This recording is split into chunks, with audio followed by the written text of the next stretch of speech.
네, 오늘은 실제로 제가 겪었던 일이에요. 저희 직원이 겪었던 일인데 같이 해결을 하러 뛰어다녔던 실화입니다. 상품권 교환 사기예요. 일상 속의 흔한 사기예요. 그냥 돈 먹고 안 주는 그런 사기예요. 2005년도에 있었던 실화고요. 네, 직원 SC, 제가 데리고 있던 직원이에요. 그 당시에 그 신차가 나왔는데 SM5 신차가 나왔는데 그게 값이 2천만 원이었어요. 요걸 기프트 카드로 구매가 가능했었어요. 그때 그 삼성 자동차 영업소에서 방침상 기프트 카드로 결제하는 것이 가능하도록 했었어요. 기프트 카드라는 거는 신용카드처럼 긁는 건데 요게 일정액이 정해져 있는 그런 상품권이에요. 그러니까 흔한 상품권이라 그러면 이렇게 종이돈처럼 돼 있잖아요. 요거는 이제 신세계 거니까 이제 이마트 이런 데서 쓰잖아요. 그럼 현찰처럼 내고 이제 잔돈을 거슬러 받는데 요 기프트 카드 같은 경우에는 요 해당하는 금액만큼 긁고 10만 원어치 될 때까지 계속 긁어가면서 쓸 수 있는 거예요. 편하죠? 이 종이 상품권보다 편해요. 여하간에 이 상품권은 10만 원짜리라 그러면 이거를 뭐 시중 가격은 9만 여기 3,400원 더하니까 98,400원에 살 수 있어요.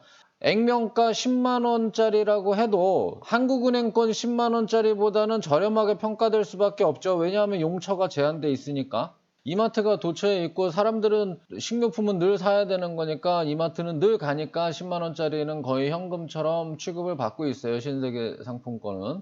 근데 용처가 조금 더 제한적인 이런 금강제화 상품권, 상품권의 대명사죠. 금강제화 상품권 같은 경우에 10만 원짜리를 7만 5천 원에 팝니다. 그러니까 신발을 10만 원짜리를 사겠다 그러면 이렇게 상품권을 사가지고 가면 돼요. 그럼 그냥 요거 자체만으로 25%를 할인을 받는 격이죠.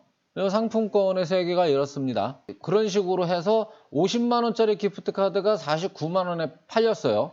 당시엔 이렇게 인터넷으로 팔았던 건 아니고 이런 상품권 가게가 이런 기프트 카드를 49만 원에 이렇게 팔았었어요. 그러면 이제 2천만 원어치 사면 50만 원짜리로다가 40장을 사면 되잖아요. 그러면은 장당 만 원어치니까 40만 원의 추가 이득을 얻을 수 있었던 거예요. 요걸 2천만 원어치 사가지고 삼성자동차 가서 결제를 하면은. 그죠? 그래서 우리 직원이 그 평범한 강남역 사무실에 갑니다. 그래서 평범한 상담 창구에 가서 상품권 주세요 했어요. 얼마치 달라니까 50만 원짜리 40개 달라 했어요. 근데 그렇게 고액은 자기네들도 없다고 은행에서 받아와야 된다고 일단 돈부터 주고 잠시 앉아 계시래요. 돈 줬어요. 앉아 있었더니 비슷한 사람들이 또 2명, 3명이 있어요. 뭐 같은 처지, 근데 이게 진짜 같은 처지에 있는 사람들인지 뭔지는 알 수는 없죠. 근데 여하간에 저희 직원 SC는 뭔가 안심이 뭐 의심할 여지가 하나도 없었어요. 누구라도 저라도 그렇죠. 그래서 어떤 분이 나타나더니 이분이 돈을 가지고 은행에 가서 기프트 카드 받아올 거라 그래요. 그러더니 요 3명분의 돈 6천만 원을 현찰을 가지고 사라집니다. 근데 1시간이 됐어요. 안 나타나요. 그랬더니 은행이 많이 붐빈데요. 잠시만 더 기다려주세요. 이런저런 핑계를 대요. 2시간 됐어요. 그랬더니 이제 곧 온대요. 그러더니 5시간이 됐는데도 안 나타나요. 횡설수설을 해요. 이제 이거 큰일 났다 생각을 했죠. 이 사람들이. 그래서 112에 신고를 해요. 그래서 경찰이 나타나가지고 책임자의 신원을 확인을 해가지고 요 직원은 돌아가고 이 사람들은 새벽 2시에 경찰서로 이동을 해가지고 이제 조서를 쓸까 말까 하고 요런 신원조회를 하니까 피의자는 사기 전과가 수두룩한 그런 수배 중인 사람으로 뜨더라고요. 여하간에 그날은 너무 늦고 그래서 일단 달리 방법도 없고 그러니까 일단은 집에들 갔다가 다음날 그 사무실에 셋이 같이 가보니까 문은 닫혀 있더래요. 사기로 일단 결론이 났죠. 그래서 그 중에 한 명은 변호사랑 상담을 했다 그래요. 변호사 당시에는 그 최저 수임료가 그래도 지켜지고 있어서 500만 원이 들어요. 사기 고소를 진행을 하겠다라고 이렇게 했어요. 500만 원 변호사비 떼도 한 1,500만 원 다시 돌려받을 수 있다는 계산이겠죠. 그 다음 또 한 사람은 조폭이랑 상담을 해요. 떼인 돈 찾아드립니다. 그 작업을 하는 게 이제 조폭들인데 이제 사례금으로 30%를 요구를 했다 그래요. 정확한 퍼센테이지는 제가 기억이 잘 안 납니다만 대충 그랬던 걸로 기억해요. 그 다음 저희 직원 S는 이제 일주일 동안 전전긍긍을 이제 했어요.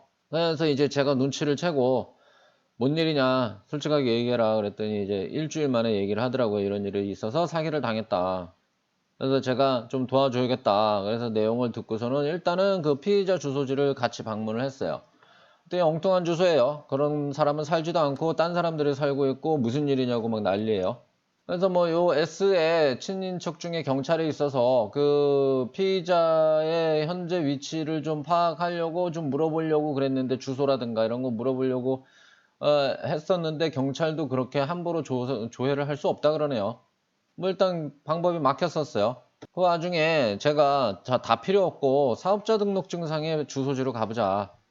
그 뭐 사무실에 걸려있던 사업자 등록증을 어떻게 적어가지고 왔는데 이 친구가 그게 그 해당 그 강남역 사무실이 아니라 엉뚱한 어떤 의정부의 어떤 가정집 아파트 가정집으로 되어 있었어요. 그래서 그 주소지를 방문합니다. 저랑 갔더니 그냥 평범한 아파트에 평범한 주부가 있어요. 근데 영문을 모르겠다는 듯이 순진한 얼굴을 하고서는 뭐 저희한테 뭐 다과를 제공하면서 뭐 이렇게 순진한 척을 해요.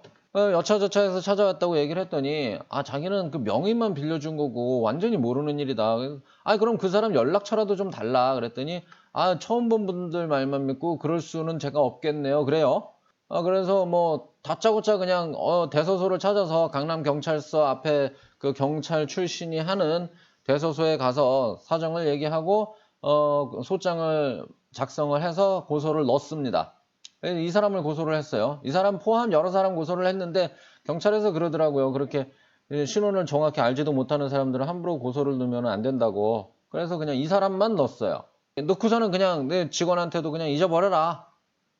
이게 되면 되고 말면 말고 이제 업무에나 집중하자. 뭐 2천만 원 그냥 떼인 셈 치고 한 달 뒤에 이 사람한테 연락이 와요. 막 화를 내요. 대체 저한테 왜 그러시는 거예요? 뭐 어쩌고 저쩌고 그래요. 저희 직원은 뭐 쑥맥이라 그런 얘기를 좀 못하고 제가 전화를 받아들고서는 모르겠고 그냥 경찰이랑 알아서 하세요. 우리는 잊어버릴래니까 그렇게 얘기를 했어요. 그랬더니 한 2주 뒤에 2천만 원이 회수가 되어서 저희 직원 통장에 꽂혔습니다. 순진한 얼굴을 하고 있던 그 아줌마가 범인이었던 거든가 아니면 자기 지인한테 뭐 난리 법석을 쳐서 요 돈을 돌려받았던가 하는 거겠죠. 요 나머지 두 사람은 아마도 제풀에 꺾여서 아마 포기를 했을 거라고 저는 보고요. 아니면 요 둘도 한 통속인지도 모르죠. 저희 직원 S에게 어떤 나 혼자만 그런 건 아니야라는 그런 안심을 심어주기 위해서. 그건 알 수 없어요. 저희가 요 아줌마를 고소하는 시점에 요 친구가 요 자기랑 같이 사기를 당했던 요 동료들, 피해 동료들에게도 이 방법이 좋은 것 같다고 얘기를 해주겠다 그러길래 제가 이 바보탱이야! 막 화를 냈어요. 사기꾼이 돌려줄 2천만 원은 있을지 몰라도 6천만 원은 없을 가능성이 크다.